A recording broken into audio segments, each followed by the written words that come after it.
Hello friends, मैं हूं सन्मय प्रकाश और आपका स्वागत है सरकारी जॉब न्यूज़ में। और यहां इंपॉर्टेंट टॉपिक्स देख लेते हैं। सबसे पहले क्या क्या है इस करंट अफेयर्स वीडियो में।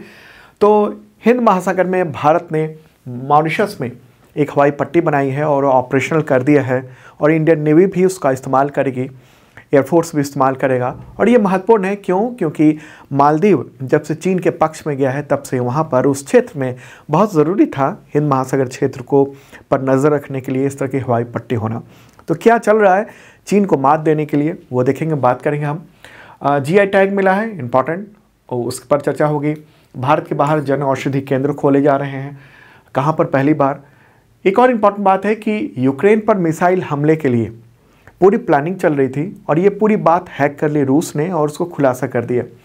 ठीक है, तो जर्मनी के सारे राज खुल गए वहाँ पर, तो महत्वपूर्ण बात है। और भी कई टॉपिक है, सब पर बात करेंगे। शुरू करते हैं, पहला क्वेश्चन लेते हैं। उससे पहले आपको बताऊं कि फरवरी 2024 का टोटल मैराथन वीडियो अवेलेबल हो चुका है। अगर आपने नहीं देखा है तो देखिएगा ज़रूर, सरकारी जॉब न्यूज़ के ऐप पर भी अवेलेबल है और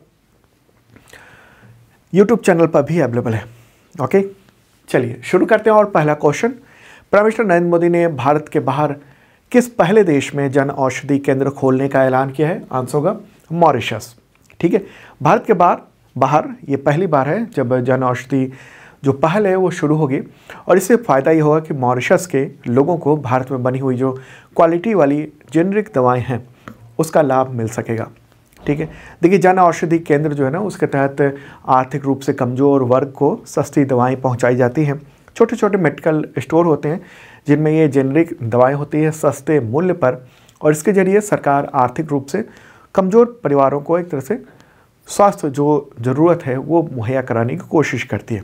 ओके, तो यहाँ पर पड़ोसी प्रथम उसके तहत, इस नीति के तहत भारत जो है ना वो मॉरिशस में ये पहल शुरू कर रहा है। ठीक है, तो इम्पॉर्टेंट बात है, विजन सागर भी है, तो यहाँ पर ये रहा मॉरिशस। ठीक है, हिंद महासागर में, तो वहीं पर ये प्रोजेक्ट भी चलाया जाएगा। चलिए आगे बढ़ते हैं, अगला क्वेश्चन लेते हैं, फिर और डिटेल में इस पर बात करेंगे। ठीक है, मॉरिशस के जो राष्ट्रपति हैं ना उनका नाम है पृथ्वीराज सिंह रूपन, प्राइम मिनिस्टर है प्रविंद जुगन्नाथ, राजधानी पोर्ट लुइस है। अगला क्वेश्चन लेते हैं, भारत और मॉरिशस के प्रधानमंत्री ने किस द्वीप में हवाई पट्टी और जेट्टी का उद्घाटन किया अभी हाल ही में? आंसर होगा अगालेगा द्वीप। ये नाम आपको ध्यान में रखना है, मॉरिशस में है ये द्वीप। क्या नाम है? अगालेगा द्वीप। ठीक है, ये नाम आपको ध्यान में रखना है। तो प्राइम मिनिस्टर नरेंद्र मोदी और मॉरिशस के प्राइम मिनिस्टर प्रविंद जुगन्नाथ, तो उन्होंने संयुक्त रूप से इस हवाई पट्टी का और बहुत सारी और परियोजनाओं का उद्घाटन किया। और ये प्राइम मिनिस्टर नरेंद्र मोदी जो हैं वो वीडियो कॉन्फ्रेंसिंग के माध्यम से ये वहाँ जुड़े हुए थे और इस हवाई पट्टी और जेट्टी का जो निर्माण है ना वो भारत के द्वारा किया गया है। ठीक है, तो एक बार ये मैप में आपको दिखा देना चाहता हूँ। ये रहा प्यारा भारत और यहाँ पर ये है भारत का, यानी भारत के द्वारा निर्मित जो हवाई पट्टी। ठीक है, एयर स्ट्रिप कहिए या रनवे कहिए। ओके, और यहाँ पर ये मैप दिखाने का मकसद ये है कि आप देख लीजिए कि चीन की उपस्थिति कहाँ कहाँ पर है, चीन ने कहाँ कहाँ पर अपने एयर स्ट्रिप वगैरह या नेवी के बेस बना रखे हैं।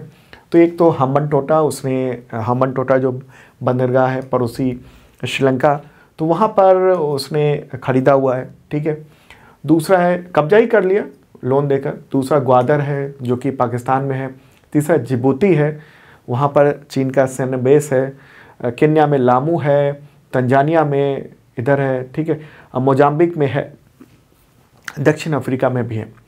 और अब हम लोग यहाँ देख रहे थे कि ये जो इलाका है ना ये मॉरिशस, यहाँ भी उसकी पैठ लगातार बढ़ रही है।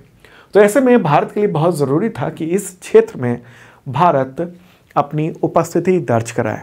ठीक है, तो ये इम्पॉर्टेंट बात है। तो प्यारा भारत है ये। और आप देख लीजिए मॉरिशस कहाँ पर है, ये है राजधानी पोर्ट लुइस है, तो यहाँ पर है, ये है मॉरिशस। ठीक है, और उसका जो अगालेगा जो द्वीप है जहाँ पर हवाई पट्टी बनाई गई है भारत के द्वारा, वो यहाँ पर है, इस जगह पर है। तो ये काफ़ी दूरी है दोनों के बीच में। तो एक एयरपोर्ट बनाया गया है, एक जेट्टी बनाया गया है। जेट्टी क्या होता है, वो जैसे समुद्र का किनारा होता है ना, वहाँ से दूर तक जाने के लिए या तो कंक्रीट का स्ट्रक्चर होता है ताकि कोई बड़े नाव है या छोटे जहाज़ है, अगर वो आ रहे हैं तो वहाँ से उतर कर उस जेट्टी के ज़रिए आया जा सके।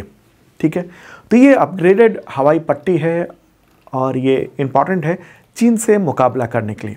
ठीक है, तो मॉरिशस देख लीजिए एक बार, यहाँ पर ये मॉरिशस है, मैंने पहले एक बार दिखा चुका हूँ मैं। ओके, और यहाँ से काफ़ी दूर है, करीब करीब हम कहें कि पोर्ट लुइस से 1100 किलोमीटर की दूरी पर है यहाँ पर अगालेगा ये द्वीप मॉरिशस में। ठीक है, तो यहीं पर ये वाला जो पट्टी है ना, हवाई पट्टी, ये यहाँ देख रहे हैं आप, इसका निर्माण किया गया है भारत के द्वारा। और ये भारत के स्ट्रैटेजिक यानी सैन्य ताकत को देखते हुए एक महत्वपूर्ण चीज़ था। ठीक है, अब भारत और मॉरिशस के बीच में मार्च 2015 में एग्रीमेंट हुआ था, उसके तहत इसको बेहतर करने का काम किया गया था। तो यहाँ हम देख रहे हैं कि जो हिंद महासागर है ना, वहाँ भारत और चीन के बीच में टशन चल रही है और होड़ चल रही है, तो उसमें भारत को पिछड़ना नहीं है। और अभी देख रहे हैं कि हम लोग ये चीन के पक्ष में चला गया है पूरी तरीके से, जब से वहाँ पर मोहम्मद मोइज्जू की सरकार बनी है इस जगह पर। ठीक है, राष्ट्रपति बने हैं मोहम्मद मोइज्जू। तो उसके बाद से हमें अपने जो वहाँ सैन्य अधिकारी थे, जो सैन्य कर्मचारी थे, उन सबको भी वापस बुलाना पड़ा। वहाँ जो हेलीकॉप्टर और हवाई जहाज का संचालन करते थे, तो उसकी जगह टेक्निकल टीम को भेजना पड़ा है। तो मतलब यहाँ से सैन्य उपस्थिति अब खत्म सी हो गई है लगभग। तो ऐसे में बहुत ज़रूरी था कि हम इस पूरे क्षेत्र में अपना काम करें। एक तो भारत इस जगह पर अपने बेस जो है वो बेहतर कर रहा है, दूसरा यहाँ पर ये जो है ना, इस जगह पर एक हवाई पट्टी का रीडेवलपमेंट किया गया ताकि ये हमारे लिए इम्पॉर्टेंट हो सके। ठीक है, अब अगर हम देखेंगे कि उन दोनों के बीच में दूरी कितनी है, यहाँ से यहाँ के बीच में लगभग 2000 किलोमीटर के आसपास की दूरी है। मतलब हमारी नज़र यहाँ उपस्थिति रहेगी और यहाँ पर यमन में भी हमारी उपस्थिति है पहले से, तो इसलिए ये पूरा इलाका जो है ना हमारे लिए तो सिक्योर हो जाता है। ठीक है, तो ये इम्पॉर्टेंट बात रही। चलें अब आगे बढ़ते हैं, अगला क्वेश्चन लेते हैं इम्पॉर्टेंट। ओके, अब उससे पहले कुछ और बातें मैं बता देना चाहता हूँ कि भारत और मालदीव के बीच में जो सैन्य रिश्ता है ना, वो बहुत ही गजब का है। कैसे? देखिए, भारतीय जो डिफेंस ऑफिसर हैं वो मॉरिशस का जो डिफेंस या मिलिट्री कहिए उसको, उसमें उनको प्रतिनियुक्त किया जाता है।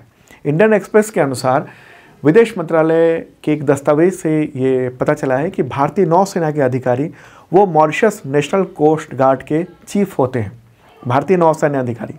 और भारतीय वायुसेना जो अधिकारी होता है वो मॉरिशस के पुलिस हेलीकॉप्टर स्क्वाड्रन की कमान संभालते हैं। यहाँ तक कि मॉरिशस का जो हाइड्रोग्राफी सर्विसेज होता है ना, उसका भी चीफ वो भारतीय सैन्य बल से ही होते हैं। तो भारतीय जो डिफेंस फोर्सेस है ना, आर्मी, नेवी, एयरफोर्स, उन सब से करीब 20 अधिकारी मॉरिशस में वहाँ तैनात हैं। और भारत और मॉरिशस के बीच में बहुत लंबे समय से सैन्य, इसके अलावा सांस्कृतिक, आर्थिक, ये सब संबंध जुड़े हुए हैं। भारतीय मूल के वहाँ बहुत सारे लोग मौजूद हैं। और इम्पॉर्टेंट बात एक और बताऊं कि भारतीय भुगतान प्रणाली UPI को फरवरी में लॉन्च किया गया था मॉरिशस में। श्रीलंका में भी लॉन्च किया था और मॉरिशस में भी किया गया था। मॉरिशस में तो रुपे कार्ड को भी लॉन्च किया जा चुका है। ठीक है, तो यहाँ जो फोटोग्राफ देख रहे हैं, मॉरिशस के प्राइम मिनिस्टर हैं प्रविंद जुगनॉथ। ठीक है, और भारतीय प्रधानमंत्री नरेंद्र मोदी। अगला क्वेश्चन लेते हैं, किस राज्य के पारंपरिक आदिवासी पोशाक रिसा को GI टैग मिला है? आंसर होगा त्रिपुरा। त्रिपुरा की ये जो पोशाक है वो वहाँ की आदिवासी पोशाक मानी जाती है और इसको GI टैग मिला है। ये देख रहे हैं आप, इस तरह का जो कॉस्ट्यूम है और ड्रेस है वो सब है। ठीक है, तो अभी 2024 में ये GI टैग मिला है और ये वहाँ की पारंपरिक महिलाओं में काफ़ी पॉपुलर है पोशाक, और कई तरह की होती है, रिसा, रिगनाई, रिकुतु। तो उसमें से रिसा जो है ना वो हाथ से बुना हुआ कपड़ा होता है जिसका उपयोग महिला जो है ऊपरी परिधान के रूप में, अपर गारमेंट के रूप में वो करती हैं। ठीक है, इंपॉर्टेंट बात है। तो त्रिपुरा एक बार मैप के जरिए भी देख लेते हैं। तो ये है नॉर्थ ईस्ट का हिस्सा और यहाँ पर ये ब्लू कलर में जो दिख रहा है ना वो है त्रिपुरा।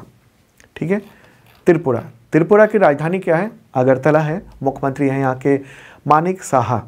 गवर्नर हैं इंद्रसेना रेड्डी नल्लू। ठीक है, GI टैग का मतलब क्या हुआ? जियोग्राफिकल इंडिकेटर या इंडिकेशन यानी भौगोलिक संकेतक। और ये कोई भी प्रोडक्ट जो है ना उसके वो किस मूल क्षेत्र से है उसको जोड़ने के लिए दिया जाता है, और उस नाम से फिर दूसरा कोई बाहर का अगर कोई दूसरे क्षेत्र का है वो उस नाम से नहीं बेच सकता है। अगला क्वेश्चन लेते हैं। उससे पहले आपको बताऊं कि करंट अफेयर्स की तैयारी के लिए आप मेंबरशिप प्लान ज्वाइन कर सकते हैं, और ये उस पर छूट चल रही है बस कुछ ही दिनों के लिए। इस वीडियो के डिस्क्रिप्शन में आप चेक कर लेना, चाहे कोई भी एग्जामिनेशन हो उन सब के लिए अवेलेबल है ऐप पर। सरकार जॉब न्यूज़ का जो ऐप है काफ़ी फास्ट ऐप है, उस पर तमाम कंटेंट आपको मिलेंगे करंट अफेयर्स से रिलेटेड। तो दो तरह के मेंबरशिप प्लान है, एक है बेसिक मेंबरशिप प्लान जो एसएससी लेवल का है और राज्यों के पुलिस वगैरह लेवल का है, और दूसरा आईएएस पीसीएस लेवल का एग्जामिनेशन के लिए है। तो तमाम एग्जामिनेशन के लिए इंपॉर्टेंट है, ये करंट अफेयर्स की तैयारी शानदार हो सकती है। इसके ज़रिए आपको पिछले 2 सालों के भी कंटेंट मिल जाते हैं, और अगले 6 महीने या 1 साल जो भी आपकी वैलिडिटी होती है उस वक्त तक के कंटेंट मिलते हैं, video, PDF, test current affairs का और संबंधित एग्जामिनेशन टेस्ट सीरीज भी मिलते हैं। देखिए ज़रूर, इस वीडियो के डिस्क्रिप्शन में आपके बहुत काम आने वाला है, और छूट जो है ना वो अब ख़त्म होने वाली है। अगला क्वेश्चन लेते हैं। जर्मन सैन्य अधिकारियों की एक मीटिंग हुई, तो उस दौरान पूरी मीटिंग को हैक कर लिया गया और उसका ऑडियो रिकॉर्डिंग रूस ने जारी कर दिया। और इस रिकॉर्डिंग में ये खुलासा था कि एक पुल को निशाना बनाया जाना है। वो किस देश का पुल था या कौन सा वो पुल था? रूस का ही पुल है। उसका नाम क्या है ब्रिज का? तो क्रीमियन ब्रिज। क्रीमियन ब्रिज, ये ब्रिज जो है ना वो रूस को क्रीमिया से जोड़ता है। ठीक है, क्रीमिया जो है वो पहले यूक्रेन का ही हिस्सा हुआ करता था, लेकिन 2014 में रूस ने उस पर कब्जा कर लिया था और वहाँ तक पहुँचने के लिए एक पुल बना दिया था। ठीक है, तो न्यूज़ देख रहे हैं द हिंदू में और इंडियन एक्सप्रेस में ही, और इस पर जो खुलासा किया है, हैकिंग हुई है, इसको जर्मनी ने इंफॉर्मेशन वॉर का नाम दिया है। क्या दिया है? इंफॉर्मेशन वॉर का नाम दिया है।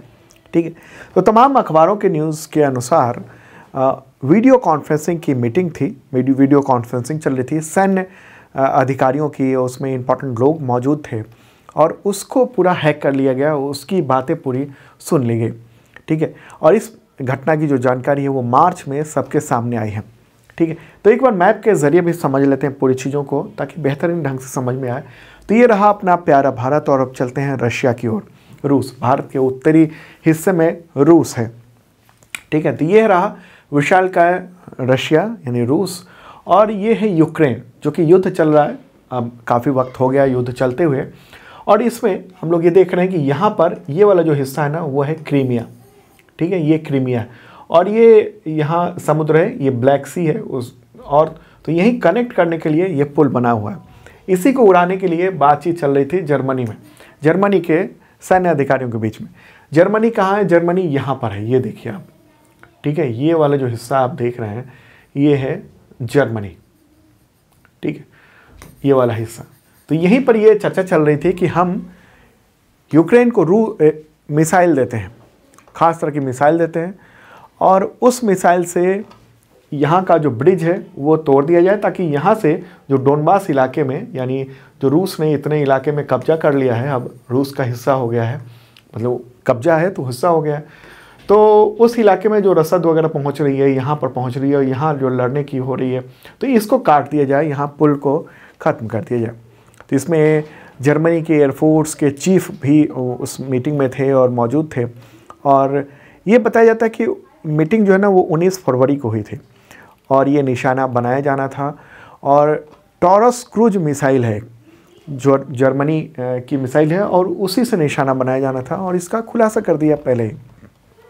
ठीक है, तो रूस ने एक इम्पॉर्टेंट काम किया क्योंकि उसके लिए ये पुल बहुत ही ज़रूरी है।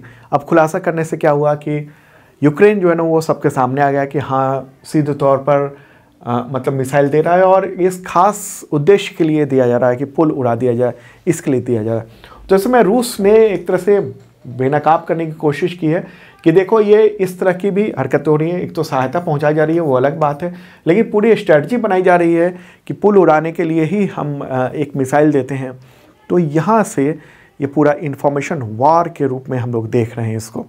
ठीक है, टॉरस मिसाइल है ये, टॉरस मिसाइल जो जर्मन स्वीडिश मिसाइल माना जाता है। ठीक है, तो ये एक इम्पॉर्टेंट मुद्दा रहा जो कि काफ़ी चर्चा में है, और इंटरनेशनल रिलेशन जो टॉपिक है ना आपके एग्जामिनेशन के लिए, उसके लिए ये ज़रूरी है। तो जर्मनी के चांसलर अभी कौन है इस वक्त? जर्मनी के चांसलर हैं ओलाफ स्कोल्ज, राजधानी है बर्लिन, ठीक है। दूसरा कौन है? रूस है। तो रूस की राजधानी क्या है? रूस की राजधानी मॉस्को, प्रेसिडेंट है व्लादिमीर पुतिन, मुद्रा है यहाँ की रूसी रूबल। और यहाँ बात हो रही यूक्रेन की भी। यूक्रेन की राजधानी क्या है? कीव है, प्रेसिडेंट है यहाँ के वोलोदिमीर जेलेंस्की, मुद्रा है यूक्रेनियन ह्रिव्या, ठीक है। और ये जो पुल है इसी को उड़ाना था। चलिए आगे बढ़ते हैं, नेक्स्ट क्वेश्चन लेते हैं। प्राइम मिनिस्टर नरेंद्र मोदी ने किस जगह स्थित भारत के पहले स्वदेशी फास्ट ब्रीडर रिएक्टर 500 मेगावाट में कोर लोडिंग की शुरुआत का अवलोकन किया, मतलब वहाँ देखने गए? आंसर का कलपक्कम, ये तमिलनाडु में है, और ये प्रोटोटाइप फास्ट ब्रीडर रिएक्टर है और स्वदेशी निर्मित है ये, इसलिए ये इम्पॉर्टेंट हो जाता है। अभी तक हम लोग रशिया पर ख़ासतौर पर निर्भर हुआ करते थे, कुछ अमेरिका पर भी निर्भर होने की बात चल रही थी, लेकिन अब स्वदेशी रिएक्टर ताकि उससे बिजली बनाई जा सके, तो इसके लिए ये काम किया जाएगा, ठीक है। ये जो क्षेत्र है ना कलपक्कम, तो वो तमिलनाडु की राजधानी चेन्नई से लगभग 70 किलोमीटर दूर है, ठीक है। तो ये कलपक्कम, ये आपको ध्यान में रखना है, कलपक्कम, ठीक है। इसका निर्माण किसने किया है और इसका संचालन वगैरह कौन कर रहा है? तो इसका संचालन के लिए भारतीय नाभिकीय विद्युत निगम लिमिटेड, तो उसने निर्माण को मंजूरी दी थी और उसकी देखरेख में ये सब यहाँ पर काम चल रहा है, ठीक है।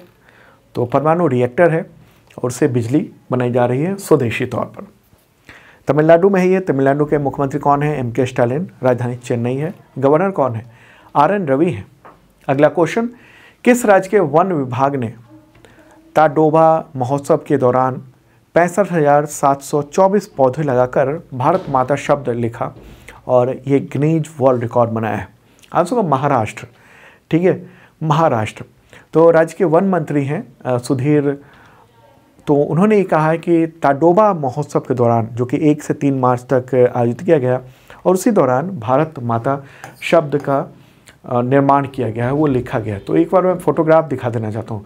तो ये पेड़ लगाए गए हैं इस तरीके से और वो ऊपर से नजर आता है भारत माता, ठीक है।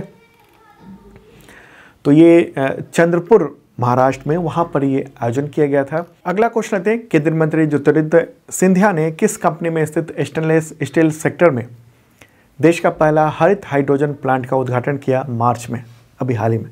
आंसर का Jindal stainless limited, Jindal stainless limited, ठीक है। तो ये हिसार में है, हरियाणा में है, तो वहीं पर ये ग्रीन हाइड्रोजन प्लांट का उद्घाटन किया गया। और ये किसी स्टेनलेस स्टील प्लांट में ग्रीन हाइड्रोजन वाला ये पहला ये मतलब प्लांट है, ये पहला प्लांट है इस तरह का, ठीक है। ग्रीन हाइड्रोजन का मतलब क्या हुआ?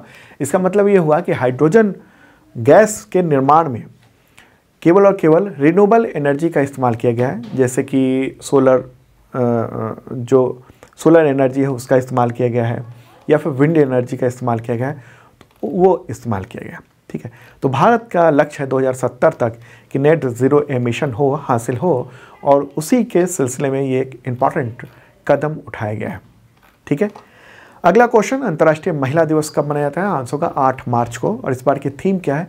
महिलाओं में निवेश करें, प्रगति में तेजी लाएं। मतलब महिलाओं की शिक्षा, स्वास्थ्य, उसके आगे बढ़ने में मदद करें, निवेश करें और प्रगति में तेजी लाएं। यह है थीम अंतर्राष्ट्रीय महिला दिवस का, ठीक है। 8 मार्च को मनाया जाता है दुनिया भर में, और ये महिलाओं, लड़कियों, उसके सांस्कृतिक, सामाजिक, आर्थिक उनकी उपलब्धियां हैं, राजनीतिक, तो उनको पहचानने के लिए, उसका जश्न मनाने के लिए ये दिवस आयोजित किया जाता है। अगला क्वेश्चन, भारत का पहला डॉल्फिन रिसर्च सेंटर कहाँ पर खुला है? आंसर का पटना में। बिहार के मुख्यमंत्री नीतीश कुमार ने पटना में इसका उद्घाटन किया और इसका नाम है राष्ट्रीय डॉल्फिन रिसर्च सेंटर, NDRC, यानी नेशनल डॉल्फिन रिसर्च सेंटर। उसका उद्घाटन किया गया। 30 करोड़ रुपए की लागत से निर्माण हुआ है। ये पटना यूनिवर्सिटी का जो कैंपस है, तो तो उसी में गंगा के किनारे इसको बनाया गया है। ठीक है, इसका शिलान्यास हुआ था 2020 में। तो वन्य जीव संरक्षण अधिनियम 1972 की अनुसूची 1 के तहत गंगा डॉल्फिन का शिकार जो है वो प्रतिबंधित है। और बिहार सरकार के द्वारा जो गणना की गई थी 2018 में, उसके मुताबिक गंगा में 1048 डॉल्फिन थी उस वक्त 2018 में। ओके, डॉल्फिन की एक बड़ी खासियत होती है कि ये कंपन निकालने वाली आवाज़ निकालती है, जिससे जब चीज़ें टकरा के आती हैं तो उससे डॉल्फिन को पता चलता है कि सामने क्या है, शिकार है या क्या है। अगला क्वेश्चन, एशियाई रिवर राफ्टिंग चैंपियनशिप मार्च 2024 में कहाँ पर आयोजित की गई? आंसर का शिमला। हिमाचल प्रदेश के मुख्यमंत्री सुखविंदर सिंह सुक्खू ने ये 4 मार्च को इसका उद्घाटन किया है शिमला में। ठीक है, तो ये सतलुज नदी पर ये 4 से 9 मार्च तक आयोजित किया गया। ओके, तो ये था इंपॉर्टेंट करंट अफेयर्स। कैसा लगा कमेंट बॉक्स में आप बता सकते हैं और शेयर कर दीजिए तमाम दोस्तों को। और जिन लोगों ने इस चैनल को सब्सक्राइब नहीं किया है ज़रूर कर लें और बेल आइकन दबाएंगे तो नोटिफिकेशन आपको वक्त पे मिल सकेगा। बाय।